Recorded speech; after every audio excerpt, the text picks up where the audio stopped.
Hello and welcome to the premiere episode of Goal Oriented. For this episode, I am your host, Chandler Engelbrecht, and I'm joined by Mason Young and Austin Curtright. And we make up the sports editorial board at the OU Daily.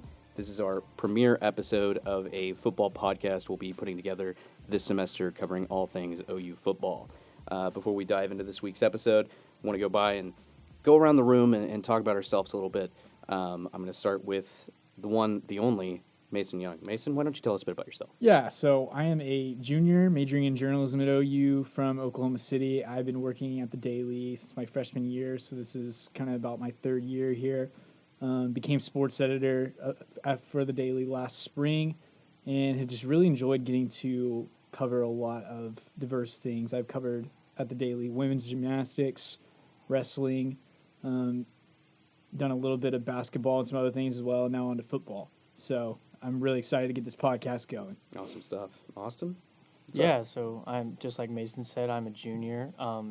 I'm also a journalism major. I'm from Norman, actually, but this is my first semester as assistant sports editor. I started in August, and before that, I was a reporter. I helped on spring football and covered basketball last year as a sophomore, and got to cover softball before the COVID pandemic happened, and covered soccer for my first start. But got to do some cool things. Covered the national championship with Chandler and for softball, and got to cover two basketball coaching searches at the same time last spring. So super cool to be able to do that and work alongside these guys for my first year on the football beat.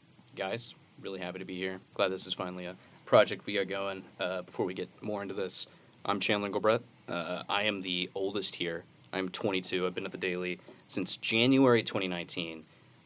Since then, I've covered a bunch of different sports. Started out men's gym, worked my way up, covered men's basketball like Austin, and then got myself on football. And that's really it. I'm a senior. I'm from Muskogee. There's not much to talk about Muskogee. So we'll just go into OU football. Mason, we have been covering this team now since it's been a year. I think we both started covering OU football for the Daily a year ago, and we've seen them go through a lot this past year. But since the start of the season, we're starting this podcast. They've already played 2 games. What do we know about this team? We attended Lincoln Riley's press conference today. Today is what is today? The 14th of September. What did Lincoln say today? What's he talking about? Well, first of all, injury update that Lincoln gave today is wide receiver Brian Darby will not play in Saturday's game against Nebraska, and that's really interesting because OU's running back room is very thin right now with the departures of Trey Bradford and the like, and Marcus Major being ineligible. So just 2 scholarship running backs right now, Kenny Brooks, Eric Gray, they're backed up by Watkins. There's a lot of consideration that Brian Darby was someone who might be moved from wide receiver to running back because of the depth that OU has at wide receiver. That hasn't happened yet.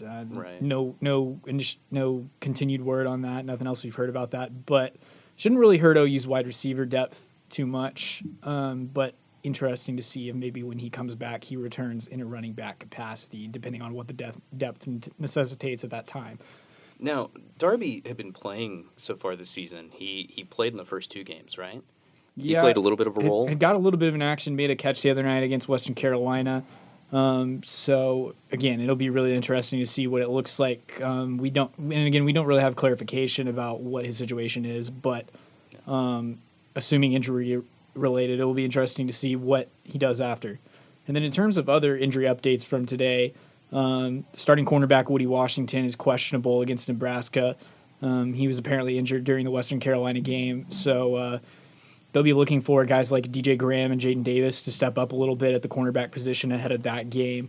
And also, Lincoln Riley said others are questionable. We're not sure really who all that is, but linebackers Danny Stutzman and Jamal Morris. Danny injured his arm during the Western Carolina game and tweeted afterward that he was going to need a CT scan for that, and then deleted that tweet. So that was interesting. But we'll see. And Jamal has a cast on his arm, so we'll see what's up with those guys. I think what's going to be the most interesting thing there is how long those guys are out, like you were about to say. When it comes to covering a Lincoln Riley team, sometimes we've been told to just figure out who's injured and how long they're going to be injured. I believe that's a direct quote he had last week, because I'm just going to let you guys, the media, figure it out. But, Austin, let me ask you this. There's these guys that are out. These names aren't too big, but which name is OU going to miss the most out of I'm that going to go injured with group? a little bit of a different response here. I'm going to say Danny Stutzman, actually. Freshman, played his second game against Western Carolina, led the team in tackles despite leaving in the fourth quarter with his arm injury. There's been a little inconsistency there. Brian Asamoah started game 1, got benched for Deshaun White in game 2.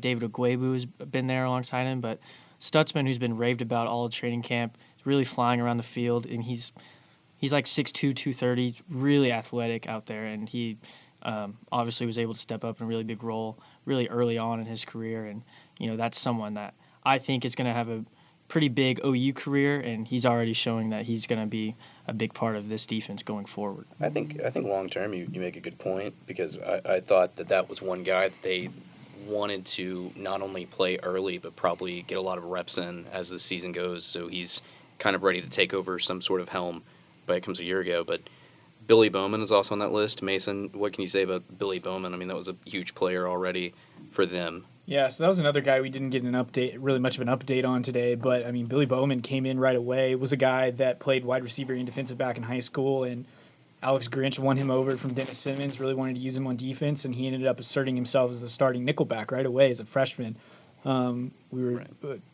Gabe Eichert from Big 12 Now reported during the game the other day that he was done for the game with what appeared to be a hamstring injury. So it'll be interesting to see what happens to Billy Bowman from here on out, how quickly he's able to return from that, because those are some of the more difficult injuries that someone can have. He didn't disclose the injury, right? No, so we don't know what any of these injuries are, other than it being reported by Gabe Eichert that Bowman's was a hamstring injury, and then also with Stutzman, him basically explaining that his was related to his arm and I believe possibly his elbow. So, but as far as Woody Washington, Brian Darby goes, we don't know what those injuries exactly are. And with Jamal Morris, he has a cast on his arm, but we're not entirely sure what that entails yet. So it'd be interesting to follow. Right, and I think that's pretty much encompasses everything that we learned today. So let's open this up a little bit. Looking at the season overall, we're naming a lot of players here that are defensive guys. I think Darby's the only one they're having shaken up on offense right now. The OU defense played amazing last Saturday, as it should against a high school varsity team. But that Tulane game, there was a lot of question marks there that I don't know if we've had answered yet, because they didn't really have an opponent that was on Tulane's level the week after. Austin, what do you think about this team overall right now, 3 weeks in? There's a lot of panic, I feel like, within the Sooner faithful that, okay, this season probably isn't what it's going to be. But what do you think 3 weeks in? I think there's definitely room for a little bit of panic after that Tulane game, but I think Tulane's a bit better of a team than people are kind of giving them credit for. Lane Kiffin recently said Tulane is an SEC level team. Do with that information you will. It's a little so-so, but the problem was OU entered the game a little slow, had a huge second quarter, and went off to a 37-14 lead at halftime. But the second half, Lincoln basically said, he thought that the team basically the team said that they had already won the game and kind of gave up, and allowed for a green wave comeback there. But I think that's been the biggest message from this team the first 2 weeks, is playing a full 60 minutes, playing a full quarter. They've been harping on that, and that's what they did against Western Carolina. OU really didn't let their foot off the gas pedal the entire game, scoring 76 points. So I think that's something big to watch. Can this team continue that momentum and continue playing a full quarters instead of letting up, and playing a better team than Tulane? You let up one quarter, that might be it. So I think for me, there's two things that really stick out, one on each side of the ball. One, the turnovers. Both of these games, the OU defense has gotten 3 turnovers, but against Tulane, they were all in the second quarter, versus Western Carolina, I believe they had 2 in the third quarter and 1 in the fourth, some variation of that. They've got to figure out how to spread these turnovers out across a game. I mean, yeah, there is something to be said for a timely turnover, like late in a game when it's on the line and things like that. But if they will start spreading these turnovers out against their opponents, that is going to help them a lot easier to pull away and not be in tight situations when it comes toward the end of the game, like they were against Tulane when Tulane recovered the onside kick and had an opportunity to tie in the fourth quarter. Right. Offensively, I think what sticks out to me the most about what we need to learn about this team is I'm just really not sure where Spencer Rattler's at right now. He enters the season being the preseason Heisman Trophy favorite, potential number 1 draft pick come April, and there's plenty of things that obviously the expectations for him are huge, but it's been Jekyll and Hyde the first 2 games. He looked lost against Tulane through 2 interceptions, maybe could have even had 3 or 4 depending on how things shake out.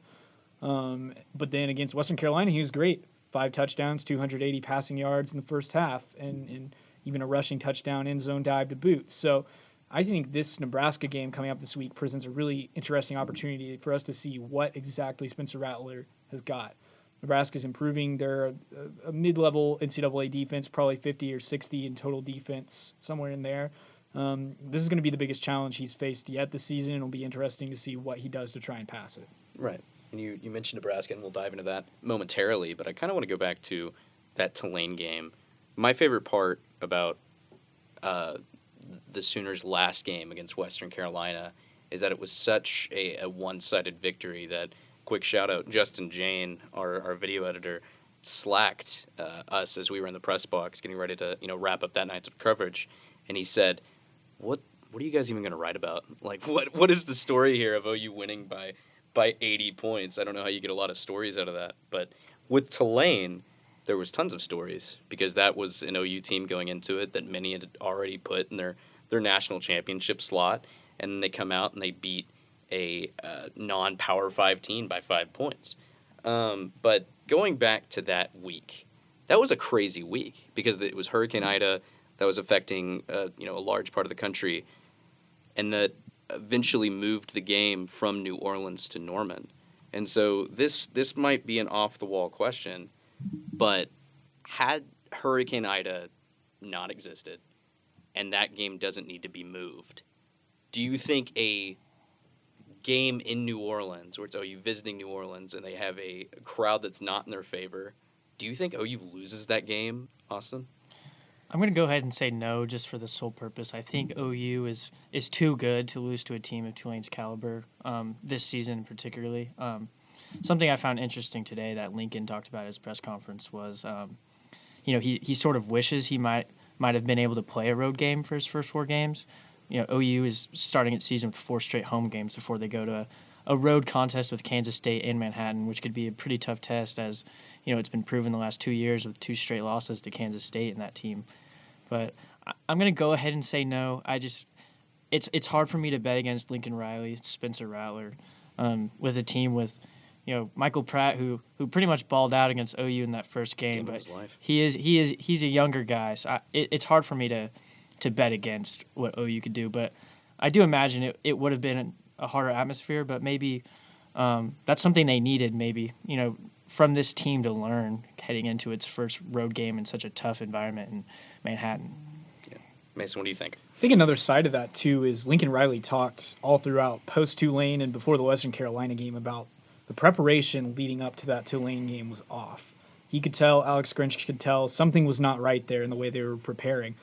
I'm not necessarily saying that the whole shift of the Tulane game from New Orleans to Oklahoma is what threw that preparation off. I think that might be a little bit presumptuous and maybe too circumstantial.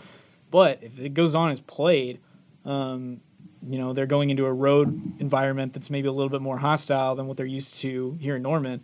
Are they more prepared for that if the schedule stays the same and they don't have to make that flip and that adjustment to playing at home? I don't know. It's tough to say, but like Austin talked about and the question that which was the question that I asked Lincoln Riley today in his press conference is, if that had been a road game, perhaps they would be better prepared down the line for situations like Kansas State. So there's some pros and cons to both sides, but really in the end it all boils down to the preparation was not where it needed to be for that game, and they did a better job of that ahead of the Western Carolina game. and you would hope to see them continue that going into this matchup with Nebraska. Right. I think for the most part, that trip or that canceled trip to New Orleans that turned into a home game for them, fans were surprised too. Because I wouldn't even say that was a, even somewhat full capacity crowd there for their first game against the Green Wave. If you remember, I think the stands were basically empty after halftime because it was what felt like 1,000 degrees outside, and fans were just ready to go home. And that's something Isaiah Thomas said that the players felt too, is like, all right, we're just ready to get out of here. So I think there were a lot of surprises with that first game. However, for the second game, they cleaned a lot of them up, and now they're 2 weeks in. They have a big game coming up this weekend. We'll see what else this team can do.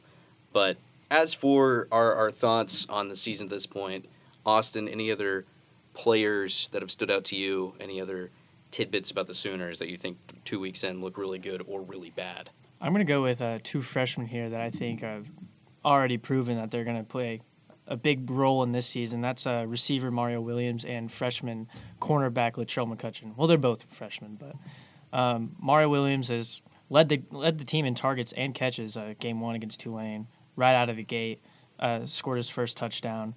And game two, made some noise there as well.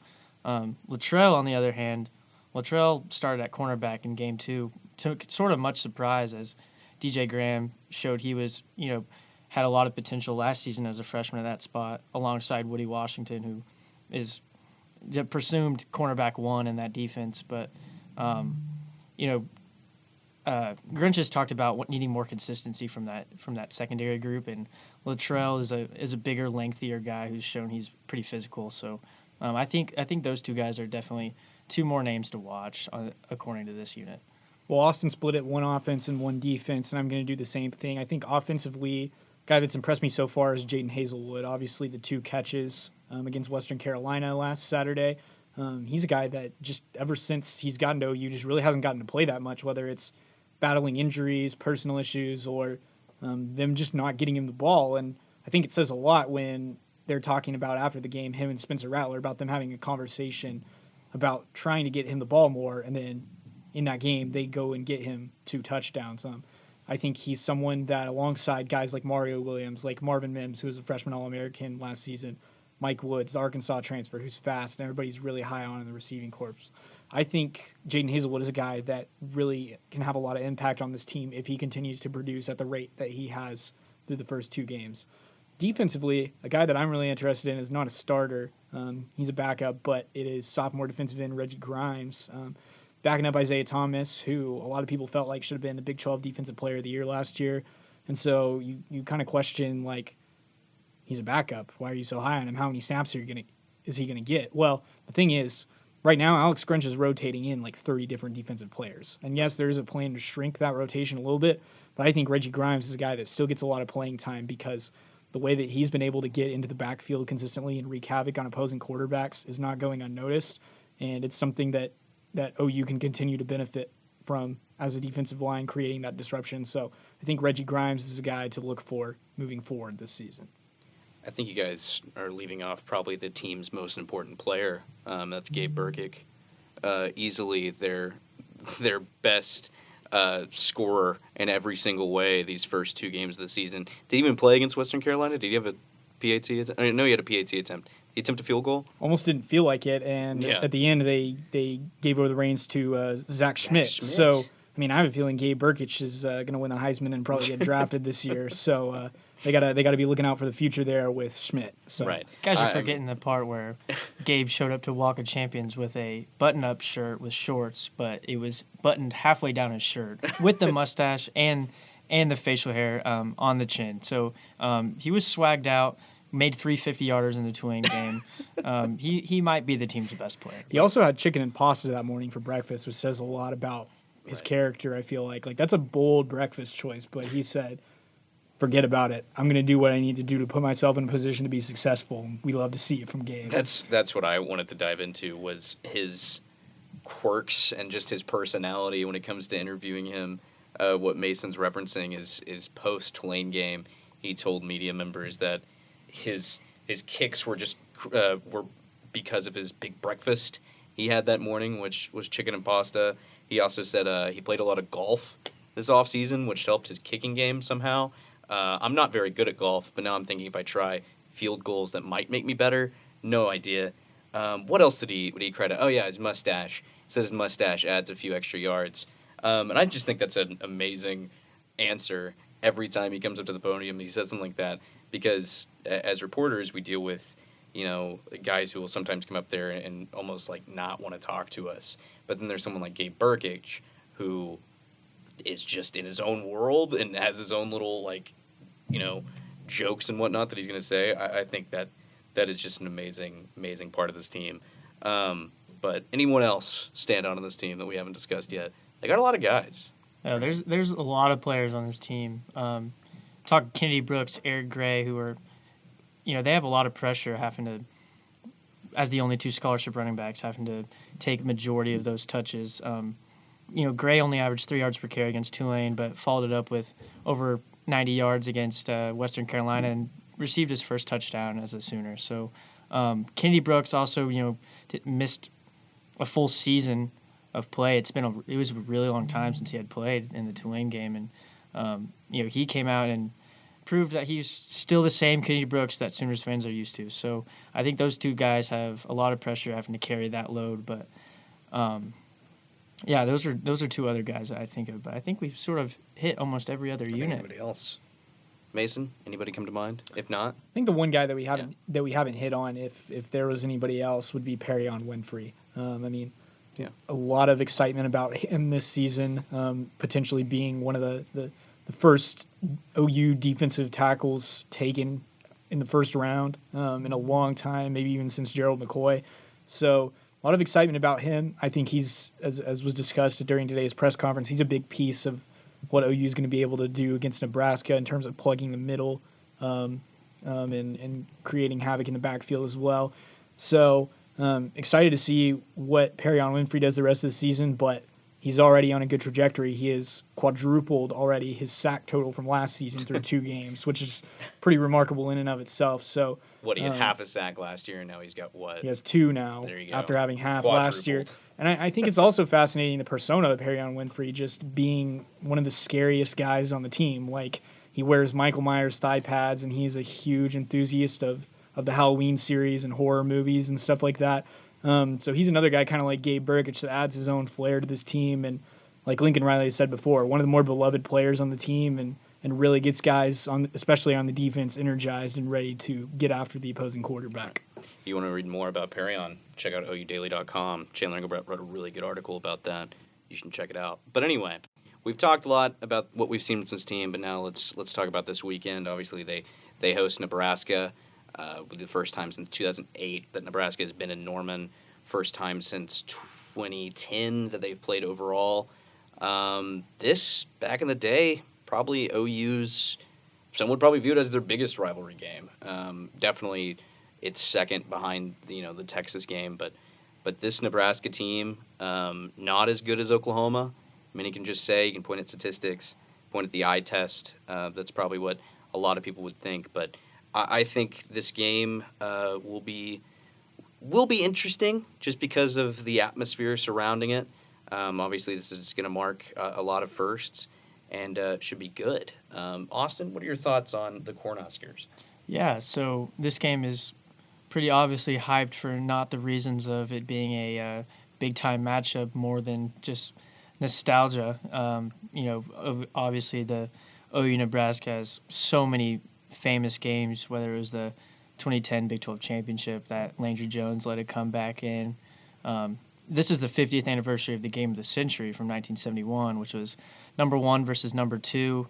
Nebraska slightly edged out OU in that game, ended up winning the national championship. One of the most famous college football plays of all time is from that game of the century, the Johnny Rodgers punt return. Right. Those are some of the things that come out of the OU-Nebraska game that stand out to me. Obviously, you have the huge Barry Switzer, Tom Osborne matchups with them duking it out, and arguably the 2 best head coaches in both schools' history going at the same time period. It almost seemed like almost every year one of those 2 schools is either winning the Big 12 championship or competing for the national championship. So I think that's the huge draw-in of this game is revisiting moments like that, not necessarily Nebraska being good this year, because they're not. They're this Nebraska team is just not good.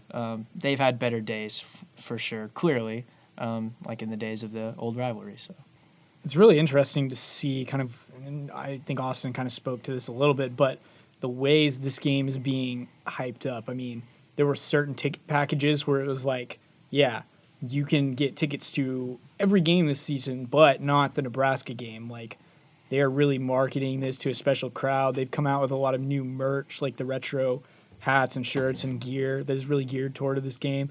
It's really interesting to see how OU athletics and really, I guess to a lesser extent, Nebraska athletics is trying to market this game and get people in the seats. And I think they'll be successful. I think people are kind of intrigued by the history that Austin talked about of this rivalry and what it meant back in the 70s and 80s.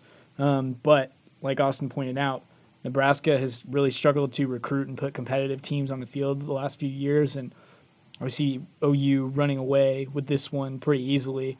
And I think another thing that stands out is just try as they might to really hype this game up.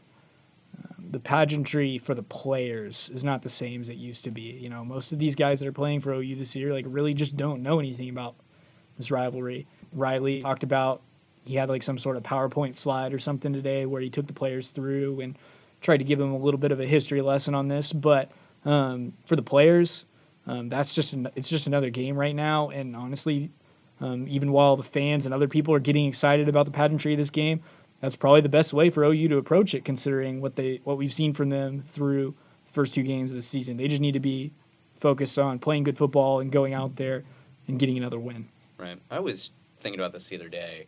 So that 2010 game was the last time these two programs have met. I was in 5th grade, and I'm the oldest one in this podcast room, and I'm a senior. I'm probably older than a lot of the guys on the football team, now that you think about it. Mario Williams was in probably like 3rd grade the last time the Sooners and Cornhuskers met on the field. So it's like I wonder how much, these teams will take into account, I'm supposed to hate this other team across the field for me. It's a rivalry game because it's just been such a long time. I still think this game will be competitive. I don't think it's going to be just OU controlling it the entire way through. I think maybe the two teams start out kind of close at first, but eventually, OU's talent gap that it has in its favor takes over, and probably around the 3rd quarter they start to break away. But let me ask this. Obviously, this is a season in which Lincoln Riley is being looked at by fans to, go out and get over the hump of winning a national championship. Scott Frost is fighting for his life every time he takes the field. So, kind of the last question here. A win for OU would just put them on the track to make the playoffs. But a loss here, what does that do to OU and to Lincoln Riley going forward? I think it's not necessarily out of the question. I think OU has an outside shot of possibly making a college football playoff if they do end up losing this game. But, I think this game is something that you can't really lose. Lincoln probably has his best shot he's ever had of winning a national championship this season outside of the 2017 season with Baker and Rodney Anderson and all the NFL prospects on that team. But this is just simply a game you can't lose. At home against Nebraska, who's clearly struggled. Scott Frost, like Chandler said, is on the hot seat, and sort of every game at this point maybe doesn't know if he has a job the next week, maybe doesn't. So for the national championship hopes, I imagine this game must be won. Obviously, Iowa State lost last week. Texas lost last week. OU might not have a top 10 matchup all season, so its strength of schedule is already weak. And, they've never won a playoff game, so maybe that gets taken to an account by the playoff committee. But, I'd see them needing to win this game, although there is a slight chance they might be able to make it without it. A flashback to last season when OU lost its first two Big 12 games against Iowa State and Kansas State. both of those teams were coming off week 1 losses to unranked teams that many people said they should not have lost to. Iowa State lost to Louisiana, and Kansas State lost to Arkansas State. OU finds itself in a similar situation here. Nebraska lost its week 1 matchup to Illinois, which has turned around and lost since then. And Fordham played Nebraska close for a bit in week 2, which is not inspiring to see. I really think if you lose this game and you're OU, like, this is what will keep you from the college football playoff, because it's just the same scenario from last year where you're going to be just on the cusp but not quite good enough because you lost to a team that lost to an inferior team, if that makes any sense. Right. Well, either way, I think it will be fun watching these two teams go at it this weekend. It's going to be just a good time. There's going to be a lot of old people that are really happy to just see these two teams play again. A lot of young fans might learn a thing or two. But anyway, I think that's time to about wrap up. This has been the premiere episode of Goal Oriented. I'm Chandler Engelbrecht. I've been your host. Please stay tuned to the OU Daily for all your OU football needs. We will be dropping stories left and right throughout this week and every other week that the Sooners play. So, with that, thank you so much for listening, and we'll see you next week.